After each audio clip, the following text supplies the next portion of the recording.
bring up the top. Don't bring every little thing said about them and throw that on them. That will only overwhelm them. Bring what was the thing said over and over? Hey, quarter one, here's where I think we need to work. Your team feels unsupported in this area. What do you think they're talking about? And then you have a conversation about it. Okay, how do you think we can solve that? How do you think we can better that? How do you think you can gain rapport with your team in this way? Now you're setting that up.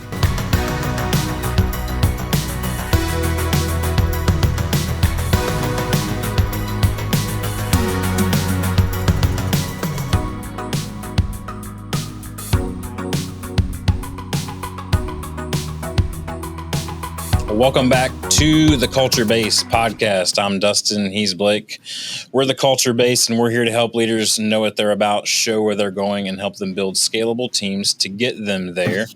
It is September 10th. Last week you missed us because Labor Day, right? Mm-hmm. It sneaks up on us every year, and it did again.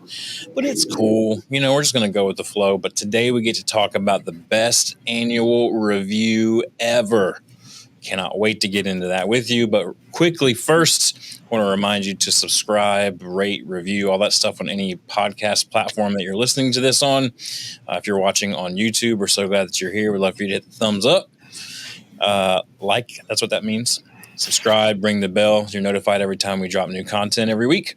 And then let's see what else. Find us on Instagram and LinkedIn as well. At the Culture Base. Let me get to that banner real quick. There it is. At the Culture Base. And lastly, you can find our brand new free, that's right, I said free, ebook, the Scalability Playbook. You can find that now at theculturebase.com/resources. And in fact, I think I'll probably just have to do this in post, but nope. You know what? Boom. There it is. I love the boom. Scalability Playbook 5-star review already. That's amazing. But yeah, get your free copy at theculturebase.com/resources. All right, let's get into it today with the best annual review ever. If you're listening to this only and you're wondering why Blake sounds terrible, gosh, it's because Blake. Gosh. It's actually a great reason. It's because Blake is on site at one of our clients today. And so that's what we do. We just bring that level of professionalism where even if we need to sneak into one of your offices and record a podcast real quick, we'll do that because it means that much to us. But that's what does not feel like a real office with a whiteboard and that's blank. And I said if they were listening, I was going to get over there. Okay. Yeah, if they're listening, they can't see any of that. I got a pencil sharpener behind me too. Oh, now we're official. You have a stapler? You have a stapler? Just showed me a stapler. If you're not watching on YouTube, you missed it out. For those of you not watching on YouTube, he showed a stapler. All right, let's get into this. I love the best ever stuff. You love the best ever stuff. Some of our most popular episodes of all time are when we tell you it's the best ever. So we decided let's just roll with it. Let's keep with this best ever thing. Talk about the best annual review ever. Let's quickly go over the problem here. The problem with annual reviews, right? So many employees dread annual reviews because of a couple of reasons. They come out of left field with no prior conversation around the subjects. They tend to be irrelevant to their day-to-day success. They are often filled with high stress, and they often come with high stakes. They're often time-consuming and bureaucratic. And there is usually a lack of follow-up or follow-through on the company's part. So basically what we're saying here is most people hate annual reviews. But we do believe in annual reviews. Yeah. If there's a giant ifs caveats that are going to be throughout this. So yeah, for sure. That's the problem. Anything you want to say about the problem before we get into the solution, Blake? No, because some of the other parts of the problem I think are going to make more sense when we dig into the specific solutions. So I think we're good, but I'll jump in with more problems. Okay, cool. So let's get into the meat here. The solution of the best annual review ever. We're going to break this up into a couple of categories. Again, we're going to keep it quick for you, but we're going to talk about some just general. I was going to say generic and general. If you put those together, it's general. Also, general sounds like a disease. Some general guidelines. I'm keeping that in. I can care more. Some general guidelines. Then we're going to talk about before, during, and after the annual review session. And that's what we're going to leave with today. So take some notes into this on half speed if you have to, because we're going to roll on through it. And I can't imagine how bad we sound on half speed, but just let us know. Yeah. All right. Some guidelines before we get in, Blake. What you got? Yeah, annual is way too infrequent. Boy, we're all over the deal. We're crushing the vocab today. words are words today. So way too infrequent. Like if all you're doing is hitting people up once a year to talk about something, then you're probably also only taking data points for the last week or two. And that is not enough. And it's not enough to change data points. So this is where, honestly, you should be moving this to twice a year, quarterly, honestly, if you're not doing some type of coaching. If you're doing coaching, I think you can get away with more of a semi-annual type of review.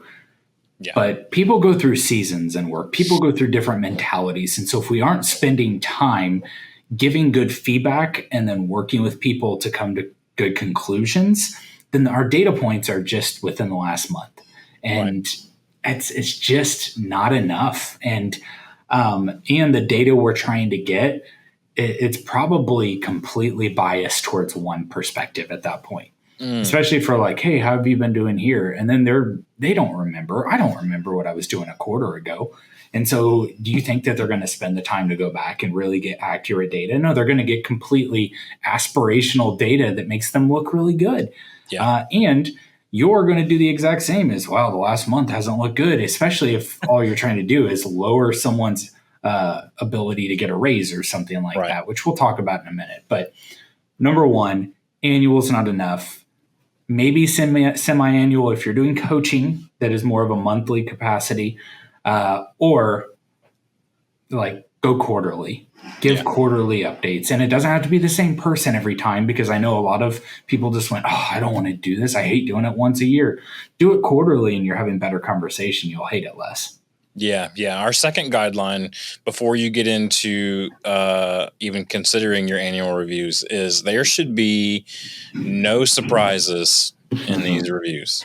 No surprises. And that comes down to communication. A lot like Blake was saying, if you're doing regular coaching, you may not need this as often because the communication is a little bit more regular, but it should not be a surprise on either party, right? So the team member should not be surprised by anything the employer is informing them, and vice versa. The employer should not be surprised by anything the team member is informing them, because we've done some really good communication throughout the year and we understand what's expected of us. We understand what we delivered upon. All those things are clearly marked out. If either of you are surprised in an annual review, you are doing it wrong. And it's the opposite of the best ever. It's the worst ever.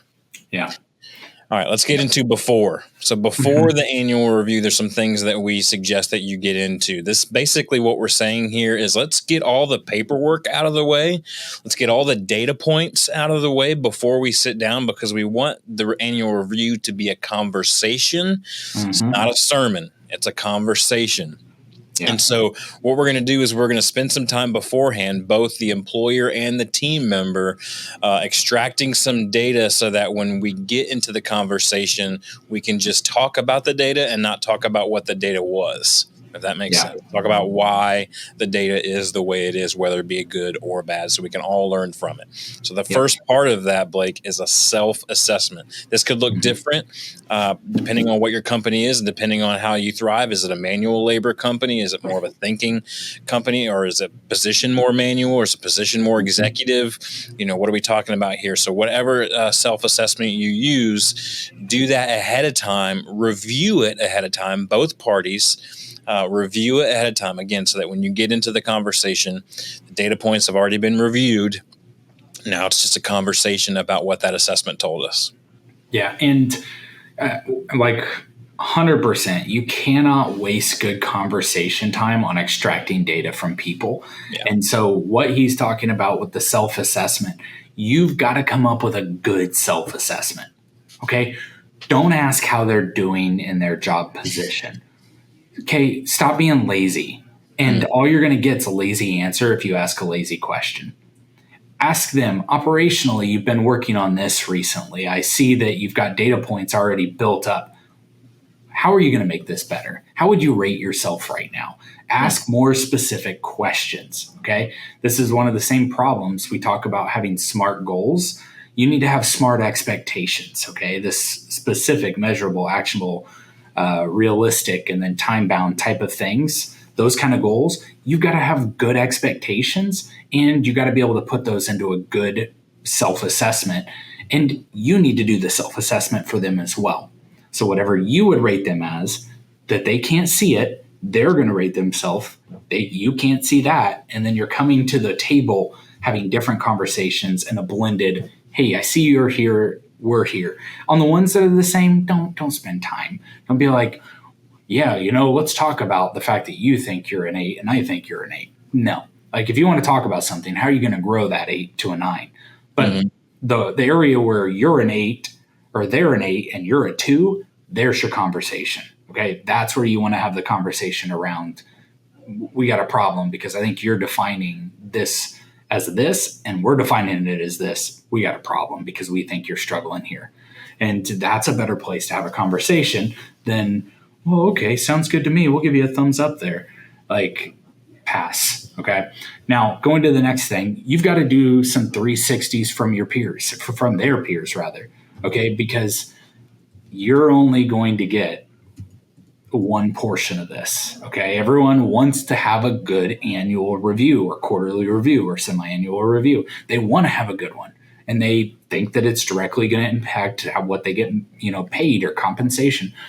Get a good picture all the way around from their direct reports, from their managers, from your perspective, from customers that they work with. You want the full holistic view here and not just one perspective, okay? And even yours and theirs still isn't good enough. So you need to get the 360-degree review on them from their peers, their direct reports, and their managers. Yeah, so what we're saying here, and to kind of sum up the beforehand, is all evaluation should happen beforehand.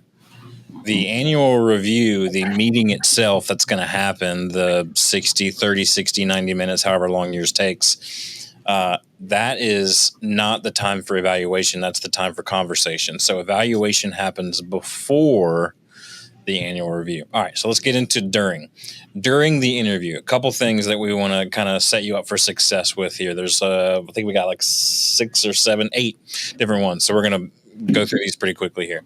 Number 1, warm up and check in. Don't just jump right into business. Make sure you warm up the conversation. Otherwise, it'll set the mood for being really tense when it really doesn't need to be at all. Number 2, set clear expectations of the review and what's going to happen after the review. What are they going to do after the review? And what are you going to do after the review? Both parties set those expectations. Third one, and then I'm going to hand it back to Blake. Celebrate wins. And this is really where you want to pull in your culture values. I do think that your culture values should be a major part of your annual review. And that might even be in here again here in a minute. I'm not sure. But you do want to be evaluating or kind of reviewing performance, company and employee, around your culture values. Otherwise, they don't matter. Otherwise, they're just decorations on the wall. They're just hot air that y'all are blowing out at the beginning and ending of every meeting. It doesn't matter unless you measure up to it. So measure up to those culture values and start by celebrating the wins and how they upheld the culture values within your company in between then and the last time you did a review. And when you set up with those culture values and you set up with celebrating the wins, you give yourself margin to now speak into some harder stuff. Areas they're needing growth and development, areas that they need to focus on. And as you're coming up with this, sometimes I think what's really important here is to give them room to talk about how they're supposed to grow. If all you're going to say is you got to grow by doing this, this, this, and this, you are now not going to create any kind of autonomous teammate right there. You're going to create, hey, here are the expectations, just go meet them. Okay, well, you also want people who can bring some of that. So maybe some of the after action homework is, hey, I need you to come back. I need you to tell me how you're going to grow in this area. Here's the expectation. Here's the goal. We want to see you get to this.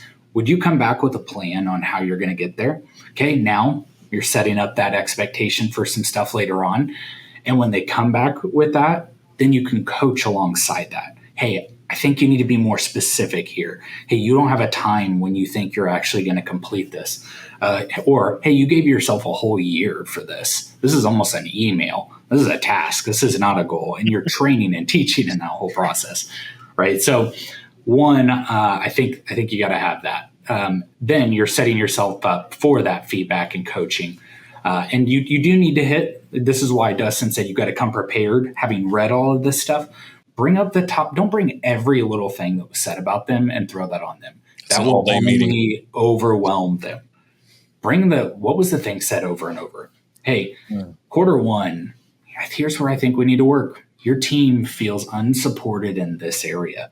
What do you think they're talking about? And then you have a conversation about it. Okay, how do you think we can solve that? How do you think we can better that? How do you think you can gain rapport with your team in this way? Now you're setting that up. Okay. Another thing I want to hit on, and then I'll pass it back to Dustin as well, is we, on annual reviews especially, if there is going to be a pay increase, we make it really clear up front that now is not the time that we're doing any of that. We'll set a time afterwards to discuss what that is. We can have a conversation about it, but nothing will be finalized in this meeting. It just won't be. We're not. There's too many variables to try to come to a quantifiable place. Okay. And if someone's like, I'm here, and we're like, well, that doesn't even fit within our growth plan, there needs to be more conversation and education on both sides. Okay. Yeah. Doing it in this moment takes away from all the other stuff we want to grow in and build on and celebrate.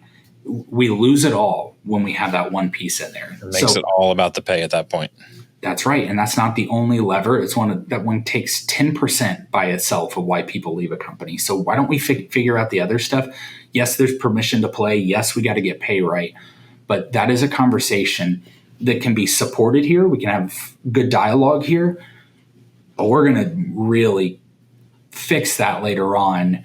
But set a date. Okay. Give a clear, definable when it's going to happen. Yeah. Yeah, I love that. So as we're closing out the best annual review ever, a couple things to end strong.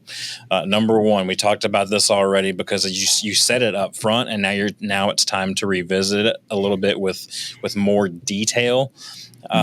End with an action plan, no matter how good or bad the review is. Oftentimes, business owners and leaders will only give an action plan or a PIP, a performance improvement plan, if it was a bad review. That's a mistake. That is a mistake. You're telling me you don't want your best employee to get better? That's craziness. Yeah. So even if it was an amazing review, give next steps. Hey, you know what? Just between you and me and the documented review that we're having here, you're just killing it, and you're the best employee we have. And so we have some things in mind for you that we'd like to see you start taking ownership of. Boom. Yeah. That's an action plan. Give them the stuff. Action plan should have who's responsible, when they're responsible for it, and if there's any special instruction, give that as well. Finally, no matter how good or bad the interview was, you need to end on an encouraging note, because what is often remembered is the very last thing as they're walking out. And I wouldn't make it I said as they're walking out. I meant that's what they remember as they're walking out. Don't do it as they're walking out. Oh yeah, hey, by the way, hey, really great. No. That's an afterthought. Yeah. Don't make the encouraging note an afterthought. This is an opportunity for you to, if you don't coach regularly, this is an opportunity for you to be that coach that said, okay, we started with some good stuff. We had some hard stuff in the middle. Here at the end, though, I'm going to let you know that we believe in you and that we're behind you. And let's go get after it. End on an encouraging note. All right. Finally, after the best annual review is over, there's a couple things we want to talk to you about. I'm going to share the first one. Blake's going to share the second one, and then we'll wrap this up. All right. So after it's over, the meeting needs to be documented, shared with all parties, and agreed upon the summary. So oftentimes we'll get a summary slid over to us at the end of an annual review, and they'll make you sit there and sign it. I think that's a little bit too much pressure. I think you need to kind of walk away from the situation, review it, go, yeah, that's how I remember it as well. Yeah, that's what I agreed to. Yes, that's what I asked for. Yada, yada, yada. Sign it, file it away.